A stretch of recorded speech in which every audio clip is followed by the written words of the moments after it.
อธิบายให้ตัตราเข้าใจนะความเห็นต่างของเจ้านะมันเกิดผลอะไรล่ะบัดนี้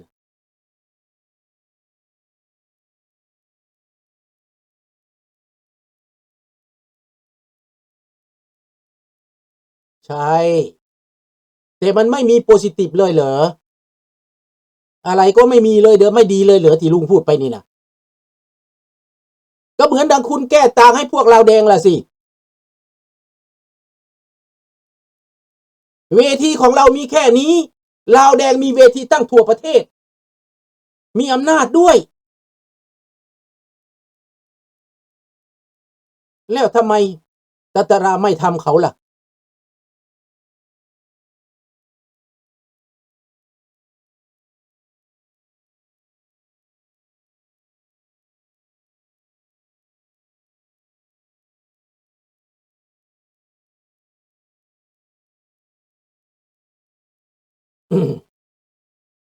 ผมไม่ผมผมไม่สิทธิ์ไปขัดขวางใครได้อ่านอำนาจผมไม่มีนั่นนะลุงก็แล้วแต่ใจแต่ว่าคนน่ะเกิดมามันโพซิทีฟแน่เออก็ฮู้จักว่าภายพิษภายถึกแน่เบิ่งตัวเองแน่จะเอาตั้งแต่อันคัดขวางหลายก็บ่ค่อยดีดอกคัดขวางฝ่ายประชาธิปไตยครอบขังไปทำไมเขาก็เหมือนเราเขาก็ต้องการประชาธิปไตย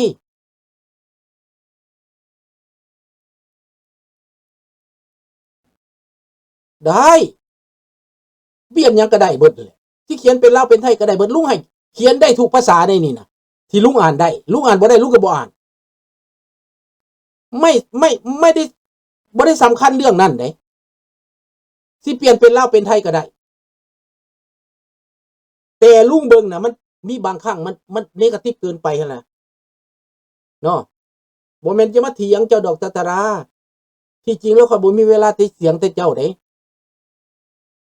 ข้อยบ่เห็นคำโพซิทีฟของเจ้าเลยหั่นนะมันมีน้อยถามว่ามันจะออกดอกไหมออกหมากไหมมีผลไหมจะได้กินอร่อยไหมไม่มีเลย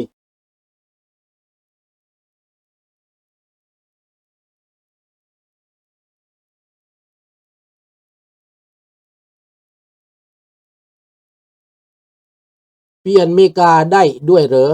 เปลี่ยนจีนได้ด้วยเหรอเปลี่ยนลุงได้ด้วยเหรอจริงไหมอ้าวจะไปเปลี่ยนเขาทำไมลุงก็เป็นลุงนั่นแหละอเมริกาเขาเป็นอเมริกาจีนเขาก็เป็นจีนแต่สิ่งที่มันไม่ชอบแล้วก็พูดสิก็งงไหนตัตราเจ้าเป็นอีสังเจ้าต่อต้านพวกที่อยากได้ประชาธิปไตยบ่หรือเจ้าสนับสนุน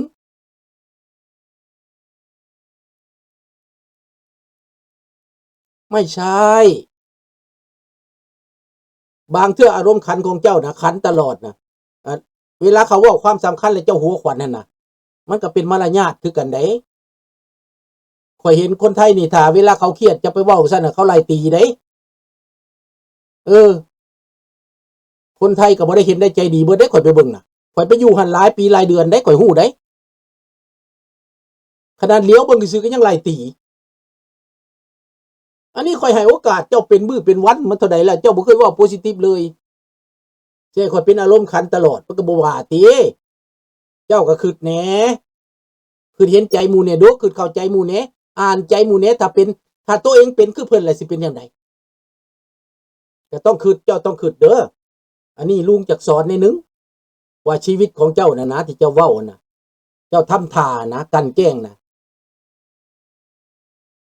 ผมจะไปแขวนคอตัวเองถ้าผมต้านประชาธิปไตยเจ้าก็พูดดอกเนาะข่อยก็เว้าขนาดนี้แล้วเนาะเจ้าต้านเจ้าบ่ต้านนะคนนะมันมีต้านกับสนับสนุนมันมีเห็นใจกับเหยียดหยามมันมีเท่านั้นมันมี2อย่างมันมีหลายแบบดอกเนาะความเห็นใจคือความช่วยเหลือคือความอุปการะให้การสนับสนุนหาทางช่วยคิดช่วยอันนั้นเขาว่าเป็นฝ่ายเดียวกัน ถ้าคนที่เยาะเย้ยหัวขวัญตลอดนะมันกลายว่าดูถูกเข้าใจแล้วบอกรู้จักคำว่าดูถูกไหมลุงถือว่าให้เกียรติหลานนะถึงจะหัวขวัญเยาะเย้ยยิงแควกระจอยอยู่นะลุงก็ไม่ได้ว่าไหนลุงหัวขวัญเว้าเป็นดีกับเยาะเย้ยเว้าได้กับเยาะเย้ยมันก็กลายเป็นบ่มีประโยชน์สันตัวเอาละสอนได้แค่นี้จะฟังกับฟังไม่เข้าใจก็ไม่เป็นไรนะ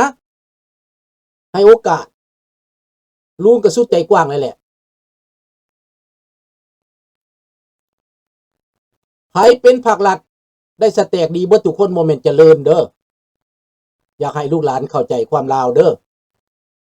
ได้สแต็กได้กินดีอยู่ดีอ้วนพี่มีแหงแล้วมันก็บ่ดีแหละอันนั้นเขาห้องว่าบ่ดีลิงน้อยพวกบ่ดีนี่นะเฮาต้องเปิดโปงมันเฮาต้องประณามมันเห็นบ่ล่ะ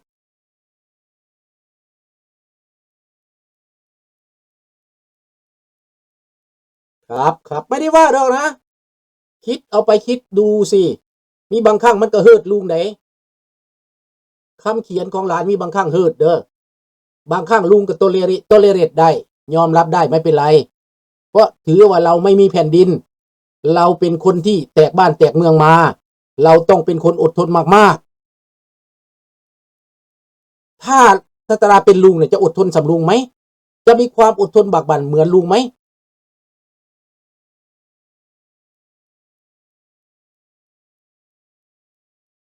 ที่นี่ไม่มีคอนเทนต์นะลุงตลกลุงก็ตลกไปแต่คอนเทนต์จะมาแดกดันลุงคืนนี่มันลุงจะมาตอบเด้อลุงจะมาตอบให้ร้านไปคิดเองว่ามันเกิดประโยชน์หรือบ่เกิดมันเป็นคุณธรรมหรือมันเป็นอาธรรมกับไปคิดเอาเองร้านจะหู้เองชีวิตของคนเราเนี่ยจะรู้เองนะเราศาสนาพุทธเหมือนกันถ้าถือศาสนาพุทธแล้วความเคารพนั้นเป็นอันยิ่งใหญ่ความนับถือคำพูดคำจาความคิดแม่นแล้วมันเสียเวลาแมนบุษดีบ่ถือมันรบกวนเวลาเขาเว้าความจะเว้านะดังนั้นครับเห็นต่างมีได้แต่ไปจนว่าบ่มีประโยชน์เลยนะมันบ่มีหยังเนาะมาเข้าประเด็นดีเขาเว้าอยากให้พี่น้องเข้าใจว่าถ้าอเมริกานี่นะกลับคืนมาครั้งนี้นะกลับคืนมาลาวกลับคืนมาเขมรครั้งนี้นะมันจะบ่เหมือนเดิมอีกแล้วลุงจะเว้าออกมากว้างหน่อยหนึ่งเปิดกว้างหน่อยหนึ่งเป็นหยังว่าจะมันบ่เหมือนเดิมไทยก็จะเปลี่ยนไปเขมรก็จะเปลี่ยนไปลาวก็จะเปลี่ยนไปอันนี้เป้าหมายของอเมริกาแม่นเปิดกว้างให้เป็นประชาธิปไตยเขาต่อต้านการล่าเมืองขึ้นของจีนของแก้ว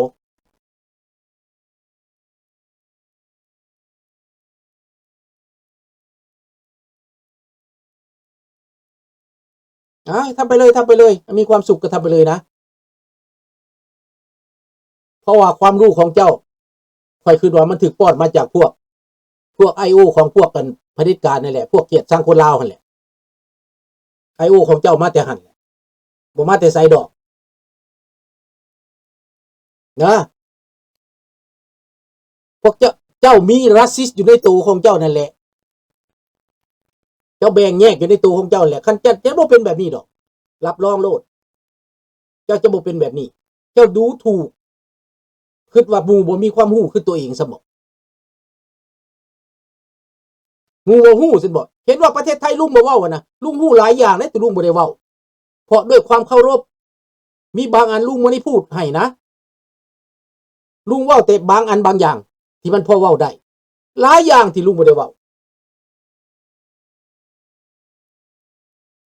ว่าเจ้ากับลุงไผเป็นคนไทยกว่ากันนะไผมีเลือดลาวเลือดไทยกว่ากันน่ะคือสิบ่เข้มกว่ากันดอก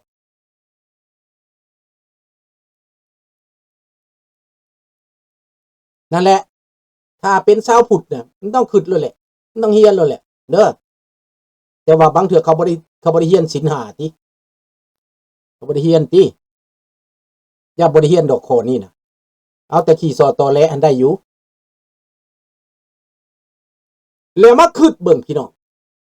คนลาวเฮานี่ได้รับการกระทำได้รับการดูถูกเหยียดหยามมานานแล้ว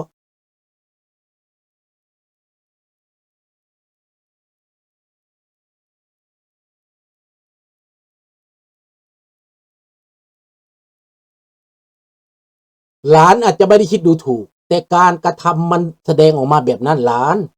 มันบ่ respect เข้าใจบ่คำว่า respect ขนาดมันมีมันมีขอบเขตมันไหนหลานจะให้ลุงมาสอนเรื่องนี้บ่ได้นะหลานก็ใหญ่แล้วหลานบอกว่าหลานบ่ได้ดูถูกแต่การกระทำมันออกมาจังซั่นนี่ซะ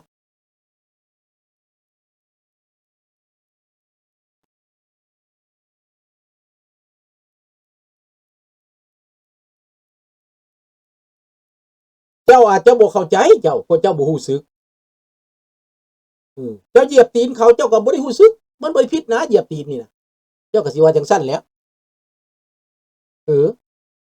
เป็นเรื่องธรรมดาสำหรับเจ้าเนาะเอาไปเรื่องเว้าเรื่องนี้นะถ้ามันบ่เกิดเรื่องถ้าคนลาวเฮาบ่ได้ประชาธิปไตยมานี่บ่มีคนใดนับถือเฮาดอกบ่มีคนใดเชื่อมั่นเฮาดอก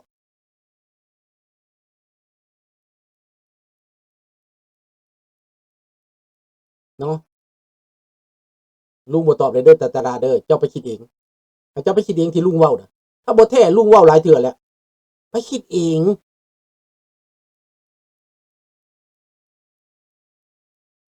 ลุงอ่านดนแล้วเจ้าเขียนนั่นน่ะมันบ่โพซิทิฟเลยมันมีแต่เนกาทิฟอย่างเดียวเนาะข่อยก็ตอบเจ้าเท่านี้แหละอะให้มันเนกาทิฟให้มันโพซิทิฟแน่เป็นคนนั่นน่ะมีแต่ลบอย่างเดียวก็สิบ่ว่าติแต่มาเกี้ยงก็ยังมีหวานมีสุขเนาะอ่ะถ้าอเมริกาเข้ามาเอเชียนี่นะเขาจะเสื่อใจเขาจะเสื่อใจไผคนระหว่างประเทศไทยประเทศลาวประเทศเขมรถ้าอเมริกามาในภูมิภาคนี่เด้อมื้อนี้จะเอาประเด็นนี้ก่อนอืมแต่ถ้าอยากเขียนยังเขียนลงมาโลดเด้อคำนี้ลุงจะเว้าอเมริกามาในเอเชียนี่นะเข้ามานี่นะเตรียมการว่าจะเข้ามาเอเชียเปลี่ยนแปลงเอเชียคนเขมรมีครึ่งประเทศอยู่ในอเมริกาคนเวียดนามก็มีครึ่งประเทศอยู่ในอเมริกานะขอบใจน้องจันทวีสุขภาพแข็งแรงเด้อคนคนลาวก็มีครึ่งประเทศในอเมริกาในนั้นอเมริกาเสื่อใจไผคนไทยก็มีในอเมริกาแต่บ่ได้หนีเป็นอพยพมีบ่มีถามว่าเขาจะเสื่อใจใครใน3ประเทศนี้ถ้าเขามาแน่นอนคนลาวในอเมริกามีน้ำหนักคนเขมรในอเมริกามีน้ำหนักคนเวียดในอเมริกามีน้ำหนักคนไทยมีน้ำหนักบ่คงจะน้อยกว่าถ้ามีก็คงจะน้อยกว่านี่สบายดีไอออน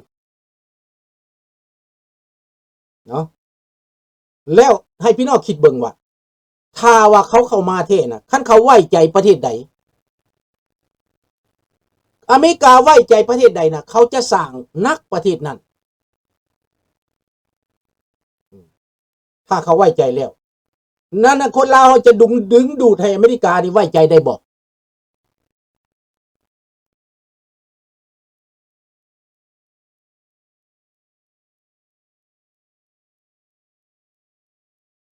ครับดังนั้นลุงเชื่อมั่นเด้อเชื่อมั่นว่าคนลาวในอเมริกาคนลาวในทั่วโลกสามารถดึงดูดอเมริกาเข้ามาลาวได้ให้เขามาสร้างสายเขามาพัฒนาเขามาลงทุนได้อันนี้ลุงเชื่อ